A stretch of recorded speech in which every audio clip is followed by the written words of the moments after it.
آسان درس قرآن نحمده ونصلي ونسلم على رسوله الكريم اما بعد فاعوذ بالله من الشيطان الرجيم بسم الله الرحمن الرحيم وما نقموا منهم إلا أن يؤمنوا بالله العزيز الحميد الذي له ملك السماوات والأرض والله على كل شيء شهيد۔ اور انہیں مسلمانوں کی طرف سے صرف یہی بات بری لگی کہ وہ اس اللہ پر ایمان لے آئے کہ جو بہت عزت والا ہر تعریف کے لائق ہے، وہ جس کے لیے آسمان و زمین کی سلطنت ہے اور اللہ ہر چیز پر گواہ ہے۔ اللہ رب العالمین نے اس آیت کریمہ میں اور اس کے بعد والی آیت میں جو ارشاد فرمایا کہ بادشاہ اور مسلمانوں کو آگ میں جلانے والے ساتھیوں کو کہ بادشاہ اور مسلمانوں کو آگ میں جلانے والے اور اس کے ساتھیوں کو مسلمانوں کی طرف سے صرف یہی بات بری لگی کہ وہ اس اللہ پر ایمان لے آئے کہ جو عزت والا ہے اور ہر حال میں تعریف کے لائق ہے، اور اسی کے لیے آسمانوں زمین کی سلطنت ہے اور اس سلطنت میں اس کا کوئی شریک نہیں، اور اللہ ہر چیز پر گواہ ہے اور اس سے مخلوق کا کوئی عمل چھپا ہوا نہیں ہے بلکہ وہ ان کے تمام اعمال کو جانتا ہے۔ اس آیت کریمہ میں جو آیت نمبر 9 ہے کہ وہ جس کے لیے آسمان و زمین کی سلطنت ہے اور اللہ ہر چیز پر گواہ ہے، تو علامہ ابو سعود محمد بن عمادی رحمۃ اللہ تعالی علیہ فرماتے ہیں کہ آیت نمبر 9 میں کھائی میں گرنے والے مسلمانوں کے لیے جنت کا وعدہ ہے، اور کھائی میں گرانے والے جو کافر تھے فرمایا ان کے لیے جہنم کے عذاب کی وعید اس آیت کریمہ میں بیان کی گئی، کیونکہ اللہ تعالیٰ ہر چیز کو جانتا ہے، اور فرمایا اسی میں کفار اور مسلمانوں کے عمل بھی داخل ہیں اور ان کے اعمال کو جاننا بھی ہے، اور اس بات کا بھی تقاضا کرتا ہے کہ دونوں کو ان کے اعمال کے مطابق جزا دی جائے۔ اسی طرح آیت نمبر 8 میں اگر غور کریں تو علماء کہتے ہیں اس سے معلوم ہوا کہ کافر مومن کے ایمان کی وجہ سے اس کا دشمن ہے۔ آج بھی آپ دیکھ لیں کہ جتنے بھی کافر ہیں وہ مومنوں کے، مسلمانوں کے جو دشمن ہیں ان کے ایمان کی وجہ سے ہیں، اور کوئی مومن رہتے ہوئے فرمایا کہ کافر کو خوش نہیں کر سکتا، اور یہی قرآن مجید میں اور مقامات پر بھی یہ بات اللہ تعالیٰ نے مختلف انداز سے بیان کی۔ ایک مقام پر اللہ رب العالمین نے اپنے پیارے محبوب علیہ الصلوۃ والسلام سے اللہ تعالیٰ نے یہ ارشاد فرمایا کہ قل یا اہل الکتاب هل تنقمون منا الا ان آمنا باللہ وما انزل الینا وما انزل من قبل وان اکثرکم فاسقون۔ محبوب آپ فرمائیے کہ اے اہل کتاب، تمہیں ہماری طرف سے یہی برا لگا کہ ہم اللہ پر اور جو ہماری طرف نازل کیا گیا اس پر اور جو پہلے نازل کیا گیا اس پر ایمان لائے ہیں؟ تو یہ دیکھیے کہ یہاں پر یہی بات ان کافروں کو کہی گئی کہ انہیں یہ بات بری لگی کہ ہم اللہ پر ایمان کیوں لائے، تو فرمایا کہ بے شک تمہارے اکثر لوگ فاسق ہیں، اور آج بھی یہود و نصارہ جو ہیں وہ کسی کے دوست نہیں ہو سکتے جب تک کہ مسلمان اپنا دین چھوڑ نہ دے۔ یعنی آج بھی مسلمانوں سے یہود و نصارہ جب خوش ہو سکتے ہیں مسلمانوں سے کہ جب مسلمان اپنا دین چھوڑ دیں اور ان کے دین کی پیروی کر لیں۔ یہی بات اللہ تعالیٰ نے پہلے سپارے میں بھی یہی ارشاد فرمائی کہ وَلَن تَرْضَىٰ عَنْكَ الْيَهُودُ وَلَا النَّصَارَىٰ حَتَّىٰ تَتَّبِعَ مِلَّتَهُمْ، اور یہودی اور عیسائی ہرگز آپ سے راضی نہ ہوں گے کہ جب تک کہ آپ ان کے دین کی پیروی نہ کر لیں۔ اللہ فرماتا ہے محبوب آپ فرمائیے قُلْ إِنَّ هُدَى اللَّهِ هُوَ الْهُدَىٰ، کہ اللہ کی ہدایت ہی حقیقی ہدایت ہے، اور فرمایا وَلَئِنِ اتَّبَعْتَ أَهْوَاءَهُمْ بَعْدَ الَّذِي جَاءَكَ مِنَ الْعِلْمِ مَا لَكَ مِنَ اللَّهِ مِنْ وَلِيٍّ وَلَا نَصِيرٍ، اگر اے مخاطب اگر تیرے پاس علم آ جانے کے بعد بھی تو ان کی خواہشات کی پیروی کرے گا تو تجھے پھر اللہ سے بچانے والا کوئی نہ ہوگا اور نہ کوئی مددگار ہوگا۔ یاد رکھیے گا کہ مومن کی علامت کیا ہے؟ تو مومن کی علامت یہ ہے کہ کافر اس سے نہ خوش رہیں اور مومن خوش رہیں یہ مومن کی علامت ہے۔ مومن سے مومن خوش رہے اور مومن سے کافر جو ہیں وہ نہ خوش رہیں۔ اور یاد رکھیے گا کہ جو کافروں کو خوش کرنے میں مصروف ہو وہ دین میں مداہنت کرنے والا ہوتا ہے، اور اس سے ان لوگوں کو اپنے طرز عمل پر غور کرنا چاہیے کہ جو کافروں کی خوشی کے لیے ان کی مذہبی تقریبات منعقد کرتے ہیں یا اس میں شرکت کرتے ہیں، اور کافروں کی خوشی کے لیے اسلام کے احکامات پر عمل کرنا اگر چھوڑ دیتے ہیں اور کافروں کی خوشی کے لیے مسلمانوں کو اذیت دیتے ہیں، ایسے لوگوں کے لیے یہ فرمایا گیا کہ یہ دین میں مداہنت کرنے والے ہیں، کہ جو کافروں کی خوشی چاہتے ہیں، جو مسلمانوں کی خوشی نہیں چاہتے، یہ مومن کی علامت نہیں ہو سکتی، گویا کہ یہ کافروں کی ہی علامات جو ہیں وہ اس میں پائی جاتی ہیں۔ آگے سنیے، ارشاد فرمایا ان الذین فتنوا المؤمنین والمؤمنات ثم لم يتوبوا فلهم عذاب جہنم ولهم عذاب الحریق، بے شک جنہوں نے مسلمان مردوں اور مسلمان عورتوں کو آزمائش میں مبتلا کیا پھر توبہ نہ کی،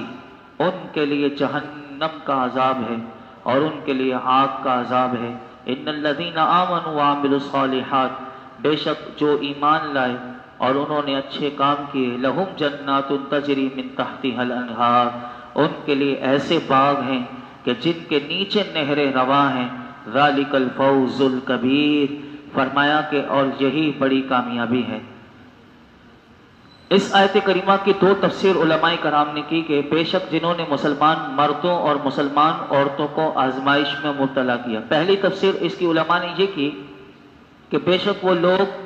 کہ جنہوں نے مسلمان مردوں اور مسلمان عورتوں کو آگ میں جلا کر آزمائش میں مبتلا کیا پھر اس سے توبہ نہ کی اور اپنے کفر سے بھی پھر باز نہ آئے، تو فرمایا کہ ان کے کفر کے لیے، یعنی ان کے کفر کا جو بدلہ ہے آخرت میں جہنم کا عذاب ہے، اور ان کے لیے دنیا میں بھی آگ کا عذاب ہے، اور اسی آگ نے انہیں جلا ڈالا، اور یہ مسلمانوں کو آگ میں ڈالنے کا بدلہ ہے۔ جیسے گزشتہ کل حدیث مبارکہ کا پوری طویل حدیث آپ نے سنی تھی کہ آگ میں وہ جو چلا رہے تھے وہی آگ ان کے لیے دنیا میں آگ کا بدلہ بنی اور انہیں ہی جلا کر اللہ نے راکھ کر دیا، باقی آخرت کا عذاب ان کے لیے باقی ہے۔ پھر دوسری تفسیر اس کی علماء نے اس آیت کریمہ کی یہ کی کہ بے شک وہ لوگ جنہوں نے مسلمان مردوں اور مسلمان عورتوں کو اذیتیں دے کر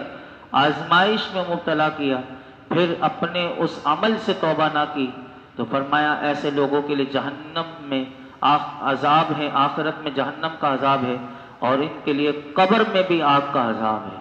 یعنی ایسے لوگ، یعنی قبر میں بھی ان کے لیے آگ ہی ہے اور جہنم میں بھی آگ ہی ہے۔ پھر اللہ تعالیٰ نے یہ باتیں بیان کرنے کے بعد جو اگلی آیت کریمہ بیان کی ہے وہ بڑی سخت آیت کریمہ، سخت وعید ہے، اور اس میں ہمارے لیے بھی بہت بڑا پیغام ہے۔ یعنی ہر بندے کو اس آیت کریمہ سے ڈرنا چاہیے کہ اللہ کی پکڑ جو ہے وہ بہت سخت ہے، یعنی ظلم انسان کبھی بھی نہ کرے، اللہ ہمیں ہر قسم کے ظلم سے بچائے۔ سنیے آیت کریمہ کیا ہے، فرمایا ان بطش ربک لشدید،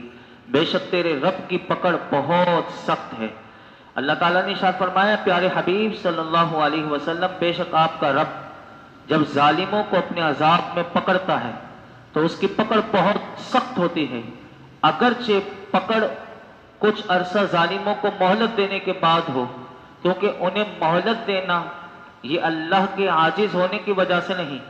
بلکہ اس کی حکمت کی وجہ سے ہوتا ہے۔ یہ نہیں کہ وہ ظالموں کو مہلت دے رہا ہوتا ہے، ڈھیل دے رہا ہوتا ہے تو یہ ان کے لیے موقع ہوتا ہے کہ وہ سدھر جائیں، نہیں سدھرتے تو پھر اللہ کی جب پکڑ آتی ہے تو پھر کوئی بھی بچ نہیں سکتا۔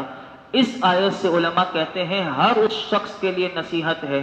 کہ جو لوگوں پر ظلم کرتا ہے، اگرچہ ابھی بھی اللہ نے اس کی پکڑ نہیں فرمائی، لیکن جب بھی اللہ رب العالمین اس کے ظلم کی وجہ سے اس کی گرفت فرمائے گا تو وہ گرفت جو ہوگی وہ بہت زیادہ سخت ہوگی، اور یہ گرفت دنیا میں بھی ہو سکتی ہے، اور دنیا میں نہیں ہوئی تو آخرت میں تو ضرور ہوگی۔ حدیث مبارکہ سنیے، 3 حدیث مبارکہ میں آپ کے سامنے رکھتا ہوں۔ اللہ رب العالمین ہمیں اپنے آپ کو ظلم سے بچانے کی توفیق عطا فرمائے کہ ہم ظلم کرنے سے باز رہیں، اور اللہ ہمیں ظالموں کے بھی ظلم سے اور شریروں کے شر سے بچائے۔ سنیے حدیث مبارکہ کیا ہے۔ حضرت ابو سعید خدری رضی اللہ تعالیٰ عنہ روایت کرتے ہیں کہ رسول اللہ صلی اللہ علیہ وسلم نے ارشاد فرمایا، اے لوگو اللہ سے ڈرو، خدا کی قسم مومن جب دوسرے مومن پر ظلم کرے گا تو قیامت کے دن اللہ رب العالمین اس ظالم سے انتقام لے گا۔ یعنی جب مومن پر ظلم کرے گا تو اس ظالم کو قیامت کے دن اللہ اس سے انتقام لے گا۔ یعنی یہ کتنی بڑی وعید اس حدیث مبارکہ میں بتایا گیا کہ جس سے اللہ انتقام لے گا تو پھر اس کی پکڑ جو ہے وہ قیامت کے دن بہت زیادہ سخت ہو سکتی ہے۔ دوسری حدیث مبارکہ ہے، حضرت انس رضی اللہ تعالیٰ عنہ روایت کرتے ہیں کہ رسول اللہ صلی اللہ علیہ وسلم نے ارشاد فرمایا کہ جس نے کسی ظالم کی اس کے ظلم پر مدد کی وہ قیامت کے دن اس حال میں آئے گا کہ اس کی پیشانی پر یہ لکھا ہوگا کہ یہ اللہ کی رحمت سے مایوس ہے۔ اللہ اکبر۔ تیسری حدیث مبارکہ حضرت علی المرتضی کرم اللہ تعالی وجہہ الکریم سے روایت ہے کہ نبی پاک صلی اللہ علیہ وسلم نے ارشاد فرمایا، مظلوم کی بد دعا سے بچو کیونکہ وہ اللہ سے اپنا حق مانگتا ہے اور اللہ تعالی کسی حقدار کو اس کے حق سے منع نہیں کرتا۔ یعنی مظلوم اللہ سے اپنا حق مانگتا ہے، اللہ تعالی ظالموں کو اپنے ظلم سے باز آنے کی توفیق عطا فرمائے۔ آگے ارشاد فرمایا، انہ هو یبدئ ویعید، بے شک وہی پہلے پیدا کرتا ہے اور وہی دوبارہ پیدا کرے گا۔ وَهُوَ الْغَفُورُ الْوَدُودُ، نہایت محبت فرمانے والا، وہی بخشنے والا ہے، نہایت محبت فرمانے والا ہے۔ ذُو الْعَرْشِ الْمَجِيدُ فَعَّالٌ لِمَا يُرِيدُ، عرش کا مالک بڑی عظمت والا ہے، ہمیشہ جو چاہے کرنے والا ہے۔ ارشاد فرمایا کہ بے شک اللہ رب العالمین ہی بندوں کو پہلے پیدا کرتا ہے، پھر ان کی موت کے بعد قیامت کے دن انہیں دوبارہ زندہ کرے گا تاکہ انہیں ان کے اعمال کی جزا دے، اور جو پہلی بار پیدا کرنے پر قادر ہے وہ دوبارہ زندہ کرنے پر بھی قادر ہے، اور جب وہ کسی کی پکڑ فرمائے تو فرمایا کہ اس کی پکڑ بھی انتہائی سخت ہوگی، اور فرمایا جو کافر اپنے کفر سے توبہ کر کے ایمان لے کر آ جائے، اسی طرح جو گناہ گار مسلمان اپنے گناہوں سے توبہ کر لے تو دونوں کے لیے بتا دیا کہ اللہ رب العالمین اسے بخشنے والا ہے۔ گناہ گار مسلمان بھی توبہ کر لے اور کافر اپنے کفر سے توبہ کر لے تو فرمایا وہ رب العالمین بڑا بخشنے والا ہے، اور فرمایا کہ بلکہ اگر اللہ تعالیٰ چاہے تو گناہ گار مسلمان کو توبہ کے بغیر بھی بخش سکتا ہے، اور وہی اپنے نیک بندوں سے محبت فرمانے والا ہے۔ اللہ رب العالمین ہم سب کو نیک اعمال کی توفیق عطا فرمائے۔ اللہ اپنے نیک بندوں سے بڑی محبت فرماتا ہے، اور یہ اولیاء اللہ کی زندگیوں میں ہم دیکھ سکتے ہیں کہ کیسے اللہ اپنے نیک بندوں سے محبت فرماتا ہے کہ ان کے اوپر ظلم کرنے والے بھی دنیا میں بھی نہیں بچتے اور آخرت میں بھی نہیں بچیں گے، اور اللہ اپنے نیک بندوں سے کتنی محبت کرتا ہے، جیسے حدیث مبارکہ بار بار سنتے ہیں کہ جو اللہ کے ولی سے دشمنی رکھے اللہ رب العالمین نے اسے اعلان جنگ فرمایا ہے۔ ایک سود خور سے اور ایک اللہ کے دشمن سے اللہ کی طرف سے جنگ ہے۔ اللہ رب العالمین ہمیں نیک اعمال بھی کی توفیق عطا فرمائے، اور اللہ کے نیک بندوں سے بھی اللہ ہمیں سچی محبت عطا فرمائے۔ الحمدللہ رب العالمین، والصلاة والسلام علی سید الانبیاء والمرسلین وعلی آلہ واصحابہ اجمعین۔ اللہ پاک جو کچھ سنائے اس میں کوئی غلطی کوتاہی ہو معاف فرما دے، اپنی بارگاہ میں شرف قبولیت عطا فرما، ہمارے لیے سیکھنا سکھانا سمجھنا سمجھانا آسان فرما، عمل کرنا آسان فرما دے، ہمارے تمام صغیرہ کبیرہ گناہ معاف فرما، ہمارے ماں باپ کی ساری امت مسلمہ کی بے حساب مغفرت فرما، عالم اسلام کی خیر فرما، کل جہاں کے مسلمانوں کی خیر فرما، بالخصوص فلسطین کے، غزہ کے، دنیا بھر کے مظلوم مسلمانوں کی غیبی مدد فرما۔ اے اللہ دشمنان فلسطین سے مولائی کریم انہیں نیست و نابود فرما۔ اے اللہ حضور کی امت کی خیر فرما، میرے آقا کی امت کی پریشانیاں دور فرما دے، میرے آقا کی امت پر رحم و کرم نازل فرما، اپنے فضل کی کرم کی بارش فرما۔